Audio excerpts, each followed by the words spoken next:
안녕하십니까. 하와이 이민으로부터 소급하면 이민의 역사가 4세, 5세로 이어지겠지만 한인 이민의 주류를 70년대로 보면 한인 사회는 2세가 가정을 꾸리고 사회 중견으로 발돋움하고 있고 그들을 통해서 3세들이 태어나고 있는 모습입니다. 2세들이 어려움에 처했을 경우 한인 기관을 찾아오는 경우는 많지 않습니다. 그들은 영어가 편리한 다른 기관을 찾아가거나 아니면 혼자 해결해 보려고 합니다. KCS가 2세 직원을 영입하며 계속해서 그들을 향한 프로그램들을 개발하는 노력을 통해서 2세들을 만나게 되는데 그들이 겪고 있는 어려움은 1세들에 비하여 많은 차이를 보이고 있습니다. 1세들의 경우에는 어려움을 겪는 범위는 크게 생존과 건강이라는 틀로 정리되지만 2세들은 생존과 건강 외에 자존감, 박탈감, 정체성의 혼란으로 인한 방향성의 상실, 문화적 고립감 등 실로 다양하게 문제가 전개되고 있습니다. 그들을 이해하고 함께 할 수 있는 한인 1세들이 많이 필요합니다. 한인 사회의 현안 중에 하나는 어떻게 하면 1세와 2세가 같은 방향으로 함께 힘을 합쳐갈 수 있는가, 어떻게 하면 2세들이 이제 앞장서서 한인 사회를 이끌어갈 수 있도록 하겠는가에 대한 대안입니다. 먼저 세 가지의 관점을 정리할 필요가 있습니다. 1세의 눈으로 2세를 보는 것, 2세의 눈으로 1세를 보는 것, 2세의 눈으로 다른 2세를 보는 것입니다. 1세의 경우 그들의 우선순위는 생존과 성취입니다. 일단 이 땅에서 먹고 살아야 하며 그 기반을 단단히 하기 위해서는 열심히 성취하는 것입니다. 그리고 2세들에게 말할 수 있습니다.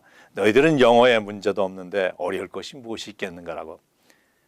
이러한 말을 듣는 2세들은 말문이 좀 막히게 됩니다. 왜냐하면 그들의 생활 기반은 1세들처럼 생존과 성취뿐 아니라 나이 또래 아이들과 경쟁이 있고 이들은 이민자라기보다는 미국인이기 때문입니다. 그들이 바라보는 1세는 키워준 분에 대한 감사의 대상이지만 대화와 파트너의 대상으로서는 생각할 수가 없게 되기 때문입니다. 경험이 다르기 때문입니다. 미국을 살아가는 1세의 경험과 2세의 경험은 판이하게 다를 수 있기 때문입니다. 세대 간의 의사소통에서 어려움을 겪는 2세들은 2세들끼리만의 연대를 형성하게 되고 한인 사회는 세대들이 함께 하지 못하고 세대 간의 분리 현상이 나타나게 됩니다. 2세들이 경험하는 한인 단체는 대체로 종교 활동에서 시작이 됩니다. 어릴 때 부모님의 손을 잡고 한글 학교도 가고 교회도 갑니다.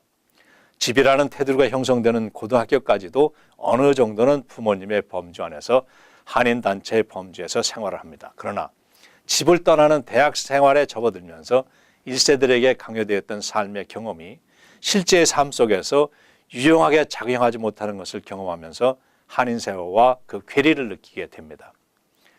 대학 생활을 끝내고 사회로 돌아와 한인 사회로 귀속하지 못하는 것은 그들이 경험했던 한인 사회가 그들의 현실에 도움이 될 수 없었기 때문일 것입니다.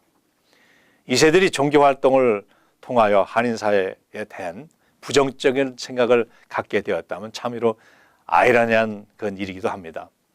본인들의 의지와는 달리 강요된 삶, 복종해야만 하는 관계, 인격적으로 성인의 대우를 받기보다는 늘 어린아이로 존재해야 하는 관계, 2세들을 위해서 영어부를 만들었으나 기존의 한어부의 종속적인 관계에서 벗어나지 못하는 체제 등 그들이 스스로 설 자리는 제한되어 있는 데다가 1세들이 2세를 바라보는 관점이 1세들이 모순과 비현실적, 비인격적으로 비칠 수 있기 때문입니다.